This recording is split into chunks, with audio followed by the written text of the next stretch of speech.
Halo Sobat JKN, kembali lagi bersama kami di podcast Paham JKN. Yuk kita kasih paham.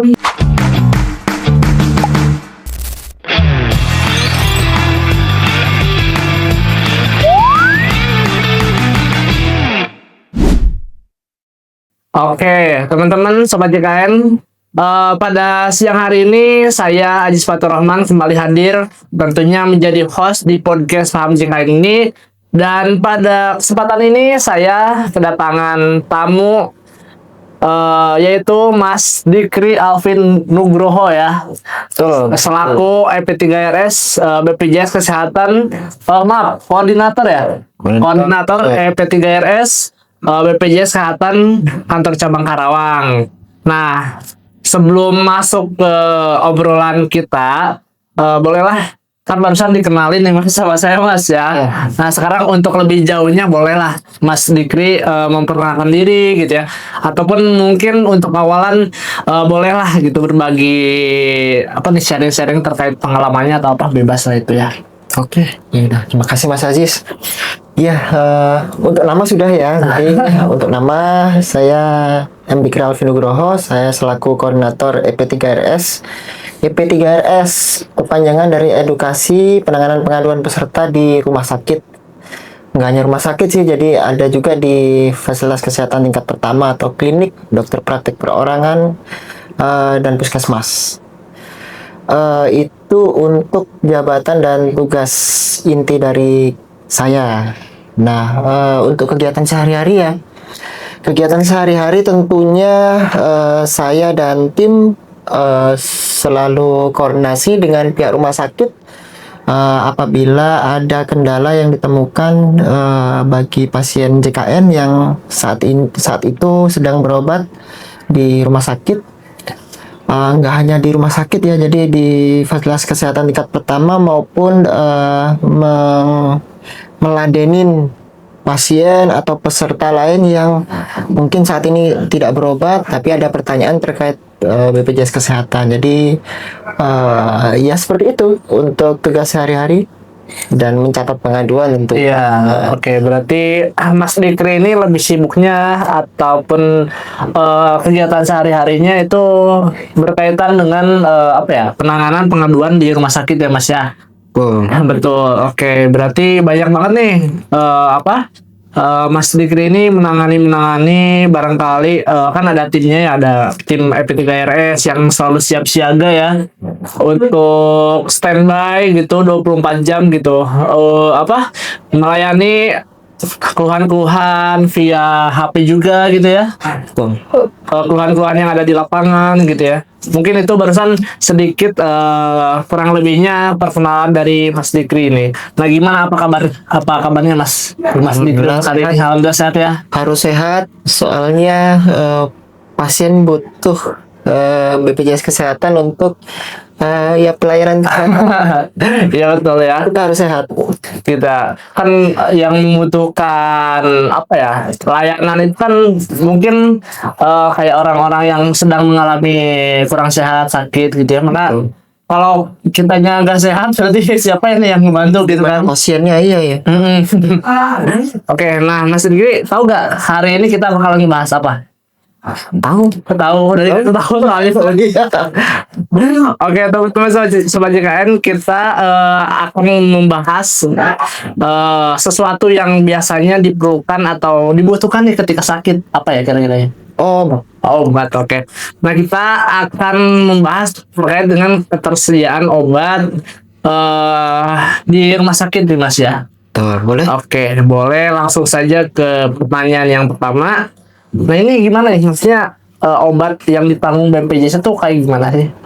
Obat yang ditanggung BPJS ya. Jadi untuk pasien yang sakit pasti butuh obat, dan obat itu diberikan oleh dokter, diresepkan oleh dokter, itu sesuai dengan kebutuhan pasien atau indikasi medis. Sakit panas, obatnya obat demam, antipiretik, sakit lambung ya obat lambung. Jadi menyesuaikan dengan indikasi medisnya. Jadi untuk obat BPJS ya obat-obatan yang harus diberikan kepada pasien sesuai indikasi medis. obat apa aja ya, semua obat yang dibutuhkan. Apapun itu sakitnya, obatnya pasti sudah ada dan tersedia, harus dipastikan tersedia di fasilitas kesehatan tersebut. Oke, berarti ya memang apa namanya, obat itu kan memang itu suatu upaya untuk kita apa ya, memulihkan atau menyembuhkan diri dari kondisi ketika sakit gitu ya. Maka dari itu penting gitu ya terkait dengan ketersediaan obat di rumah sakit ini. Nah, kalau misalkan ada istilah nih Mas, ya kan dalam obat itu ada istilah, ataupun di BPJS Kesehatan itu ada istilah Fornas ya. Fornas, Oke. Fornas itu formularium nasional gitu. Nah, itu apa nih maksudnya Fornas? Fornas itu adalah obat-obatan yang ditetapkan oleh Menkes, Kementerian Kesehatan, untuk terapi di semua penyakit. Jadi A sampai Z obatnya sudah pasti seperti ini, dan sudah dipastikan obat itu mempunyai efek yang bagus untuk tubuh pasien dengan kondisi tertentu ya. Mungkin kalau kondisi pasien kondisinya seperti kondisi A butuhnya obat kombinasi atau obat tunggal, ya itu bisa diberikan sesuai indikasinya. Di Fornas itu obat-obat yang ditetapkan oleh pemerintah menyesuaikan dengan indikasi medisnya. Oke, kan tadi dari pihak apa ya, rumah sakit ataupun dokter yang mengeluarkan obat ini, memberikan obat ini kan harus sesuai dengan indikasi medis ya Mas tadi ya. Boleh berulang-ulang. Iya, indikasi medis. Jadi kita gak bisa sembarangan nih kalau misalkan memang memberikan obat ini gitu. Dan tadi pun terkait dengan Fornas yang Mas Dikri tadi bilang apa, formularium nasional ya. Itu kan merupakan suatu panduan juga berarti ya, suatu panduan ataupun acuan yang memang digunakan untuk apa ya, memberikan obat gitu ya, panduan untuk memberikan obat terhadap peserta JKN gitu ya. Nah, ini Mas ada pertanyaan nih Mas, bener nggak sih kalau misalkan BPJS nggak boleh dikenain biaya tambahan jika obatnya tuh termasuk Fornas? Itu betul. Jadi di sini kita bekerja sama dengan fasilitas kesehatan. Tentu ada hak dan kewajiban ya. Terkait hak dari rumah sakit, tentu kita membayarkan biaya pelayanan kesehatan dan lain-lain. Kemudian terkait kewajiban dari pihak rumah sakit, wajib menyediakan pelayanan kesehatan yang komprehensif, yang lengkap, beserta dengan obatnya, dan itu harus tersedia. Jadi tidak boleh ada iur biaya apabila obat yang diresepkan oleh dokter itu mempunyai efek terapi, intinya indikasi medisnya sesuai dengan kebutuhan pasien. Jadi tidak boleh ada iur biaya. Oke, berarti biaya tambahan yang dimaksud di sini tuh berarti iur biaya. Betul, udah Oke. sepakat kok, sudah ada di perjanjian kerjasama, tidak boleh ada iur biaya. Jadi intinya bahwa memang benar ya Mas ya, di BPJS ini tidak boleh ada biaya tambahan ataupun iur biaya terkait dengan obat ini gitu ya. Betul. Betul, oke. Nah, selanjutnya kenapa sih gitu BPJS tuh memakai daftar obat Fornas sebagai acuan, itu kayak gimana? Iya, formularium nasional itu dipakai sesuai dengan regulasi yang berlaku ya. Jadi formularium nasional itu sudah disusun oleh banyak ahli untuk diagnosa tertentu, obatnya ini sudah dipetakan semuanya. Intinya pasti obat yang kandungan intinya itu pasti memiliki khasiat, kemudian tersedia dan sudah aman, pasti aman kepada pasien, dan mempunyai harga yang terjangkau. Karena kan kita melayani seluruh masyarakat Indonesia ya, jadi kebutuhannya bermacam-macam, dan masyarakat Indonesia ini udah berapa ratus juta orang Mas Ajis? 200 200 puluhan juta sekian ya. lah ya. Dan yang sakit juga nggak sedikit, Jadi kita berupaya semaksimal mungkin melakukan upaya yang efektif dan efisien untuk melayani dari sisi kesehatan untuk masyarakat Indonesia. Jadi udah ditetapkan seperti itu. Berarti emang sudah jelas ya Mas, ada regulasinya yang apa namanya tuh menjadi acuan bahwa obat ini tuh apa namanya, BPJS ini tuh harus memakai daftar obat sebagai acuan gitu yang dari farmasi itu ya. Karena memang sudah menjadi regulasinya gitu. Nah selanjutnya kita berbicara tentang banyak nih Mas keluhan-keluhan yang memang dirasakan mungkin ya sama peserta JKN ataupun yang di rumah sakit itu terkait dengan kenapa sih obat di fasilitas kesehatan gitu ya itu bisa kosong gitu. Tadi kan dari pertanyaan sebelumnya menyatakan bahwa kalau misalkan obat tuh wajib ada gitu, wajib tersedia. Nah tapi mungkin secara di lapangan banyak keluhan, banyak permintaan ataupun pertanyaan lah gitu dari sobat JKN juga sekalian, kalau obat tuh kadang habis gitu, kosong di fasilitas kesehatan itu gimana? Ya, memang mayoritas kendala terkait obat kosong itu ada di distribusi. Jadi di rumah sakit menyampaikan kepada kami kalau ada kendala saat distribusi. Jadi rumah sakit dalam hal pengadaan obat itu bekerja sama dengan perusahaan obat. Ada sekian banyak perusahaan untuk support rumah sakit tersebut. Jadi semua rumah sakit di Indonesia itu pasti seperti itu.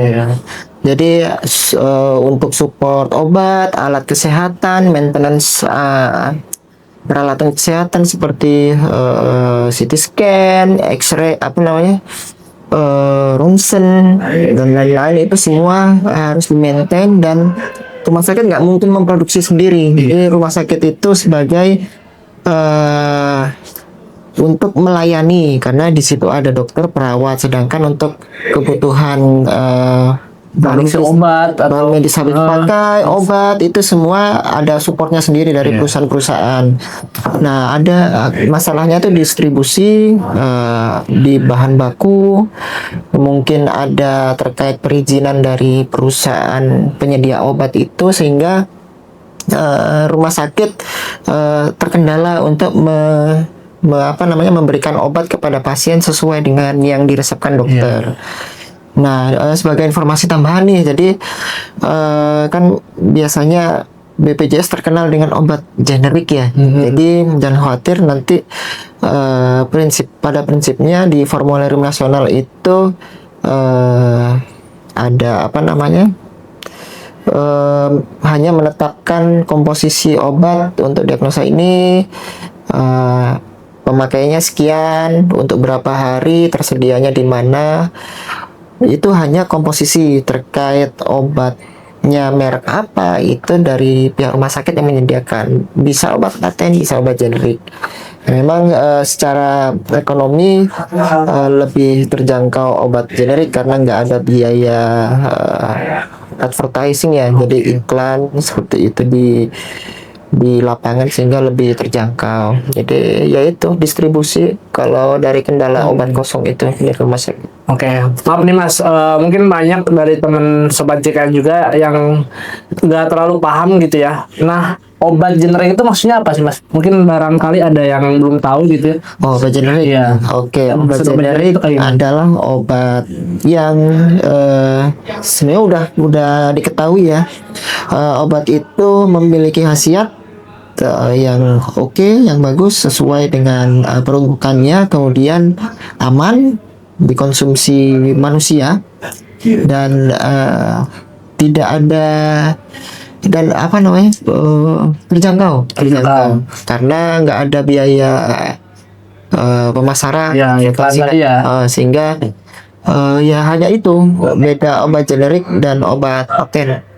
Pasti ada pembedanya kan ya, generik sama paten, seperti itu aja. Oke, seperti itu ya. Jadi teman-teman, nah terkait tadi berarti kan kendalanya itu soal distribusi ya Mas, dari pihak istilahnya penyedia obat, penyedia mungkin alat kesehatan dan lain sebagainya itu terkait dengan permasalahan distribusi gitu ya.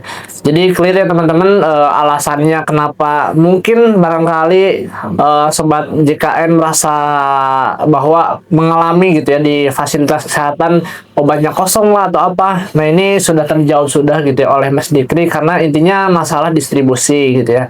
Nah untuk solusinya nih Mas, ketika memang obatnya kosong nih, kan itu obatnya diganti dengan obat yang lain atau gimana nih? Betul Mas Ajis, jadi untuk obat kosong tentunya dari rumah sakit wajib kami sampaikan ya, di rumah sakit pasti ada plan A, plan B. Jadi kalau obat kosong di ini apa yang harus dilakukan, dan pasti sudah ada informasi dari penyedia obat itu kalau ada terkendala. Nah itu secara rutin mereka sampaikan kepada kami. Dan itu juga dikomunikasikan dengan dokter. Jadi kan yang berwenang memberikan obat itu dokter spesialis, dokter penanggung jawab pasien. Okay. Jadi pasti dikomunikasikan ke dokter apabila sudah diketahui obat ini di kemudian hari ada terhambat untuk distribusi karena apapun itu kendalanya, dari pihak farmasi di rumah sakit komunikasi dengan dokter spesialis untuk dicarikan obat pengganti yang khasiatnya sepadan. Obat pengganti yang stoknya aman sehingga pasien tetap dapat mengkonsumsi obat supaya target terapi dari pasien tersebut tercapai. Iya. Oke, berarti memang kalau misalkan emang obatnya itu tidak tersedia, maka kan rumah sakit menyediakan opsi A, B, dan C, dan Ya, itu planning ke depannya gitu, karena itu sudah menjadi prosedur ya Mas ya, seperti Ya, itu. di semua rumah sakit. Oke, berarti nah kalau misalkan obat pengganti ini tapi tetap masih aman dan efek sampingnya masih sama gitu Mas, atau gimana? Pasti aman, harus aman. Harus Jadi aman, ya. Karena dokter mempertimbangkan obat pengganti, pasti harus diketahui oleh dokter tersebut efek dari obat ini. Nggak mungkin asal-asalan, karena mereka pasti dalam memberikan obat ada target terapi nih di hari keberapa, saat dia kontrol harusnya dampaknya seperti ini. Apabila sudah diberikan obat dan diminum sesuai anjuran dari dokter. Oke. Nah itu harus patuh pasiennya, kuncinya harus patuh. Iya betul. Nah, dokter sudah pasti akan koordinasi dengan pihak farmasi obat-obat apa saja yang tersedia di lapangan sehingga pasien juga menerima obat yang cukup dan dokter terpenuhi target terapinya untuk pasien tersebut. Oke, intinya jangan khawatir ya Sobat JKN, karena sudah dipastikan dan emang harus gitu ya. Harus aman dan Iya, dan harus aman gitu ya. harus ada. Harus ada juga gitu. Ada obat. Jadi gak usah khawatir kalau stoknya di rumah sakit obat itu gak ada, kan ada penggantinya, dan penggantinya pun masih aman dan harus aman dan bisa digunakan dan memiliki efek samping yang sama gitu ya. Khasiat yang sama Mas ya. Oke. Nah, kalau misalkan terkait dengan ini Mas, keluhan-keluhan atau pengaduan ya yang biasanya ada secara umum kan itu terkait dengan obat. Nah, ini ada gak sih pola pengaduannya yang sering masuk ke BPJS terkait ketersediaan obat itu kayak gimana polanya?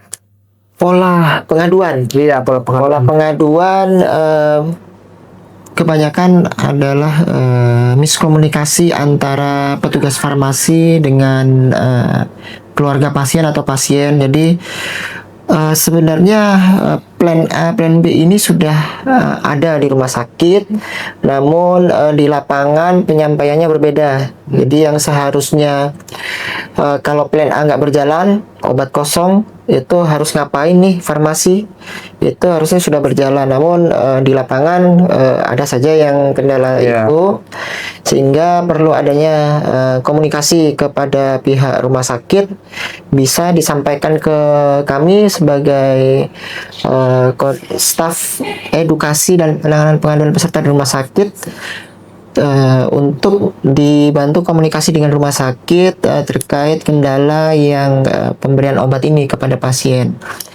Jadi ya solusinya yaitu intinya perlu adanya komunikasi laporan dari pasien atau keluarga pasien ke kami, ke BPJS, supaya dapat pasien itu bisa dapat obat sesuai dengan yang diresepkan dokternya.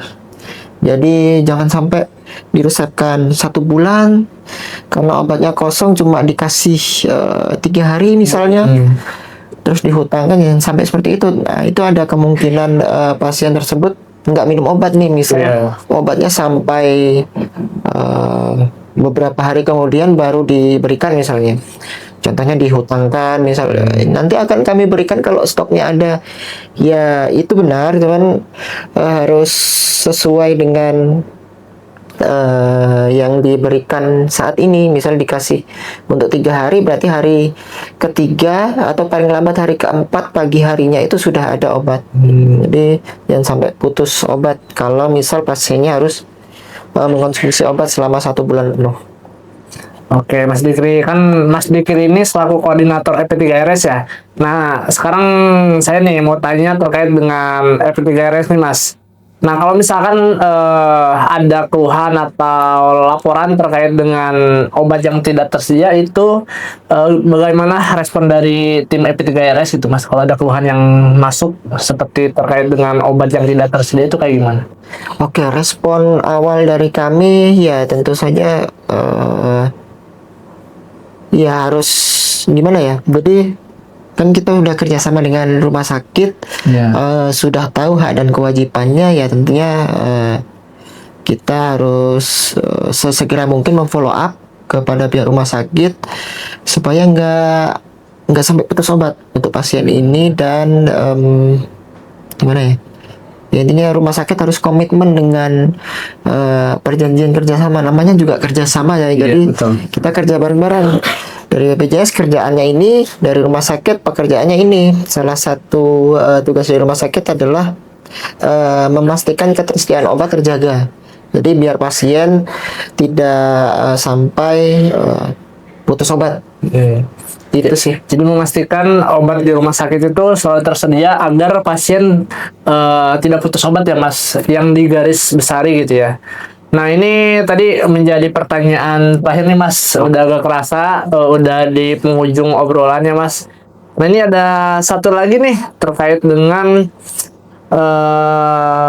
pesan agar masyarakat tetap mendapatkan layanan obat yang baik dan memahami hak serta prosedurnya. Ini sekaligus menutup podcast pada siang hari ini. Sekalian closing statement lah gitu. Oke, terima kasih Mas Ajis. Alhamdulillah di akhir acara ini untuk closing statementnya ini saya bagi 2 nih. Apabila ada obatnya tersedia dan kalau obatnya nggak tersedia. Kalau obat tersedia, jadi pastikan keluarga atau pasien mengetahui secara jelas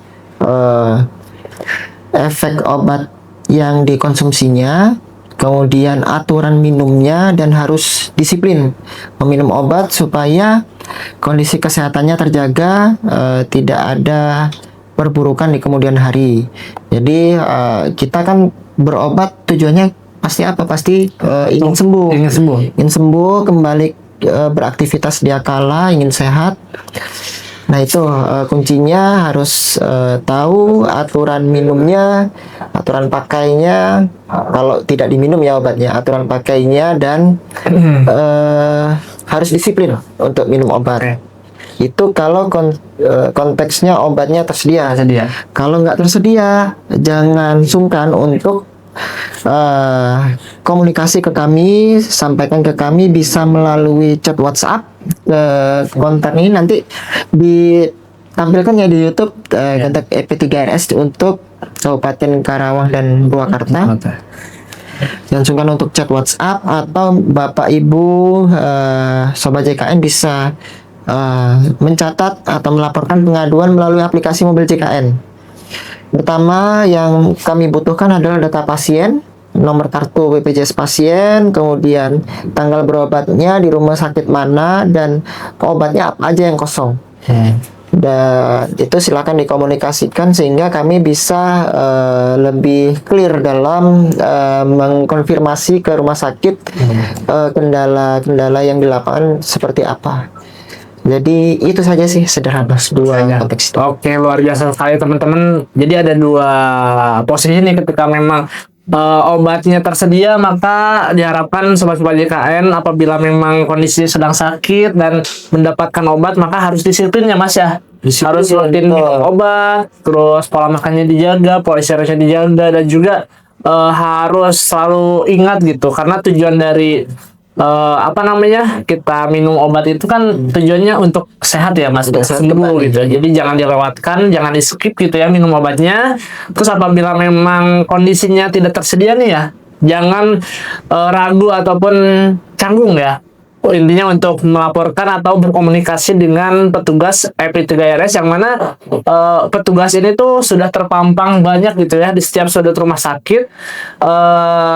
Ada posternya terkait dengan petugas-petugas yang ada di Kabupaten Purwakarta dan Karawang. Itu memang nanti saya share juga ya, ditampilkan di YouTube lah gitu ya.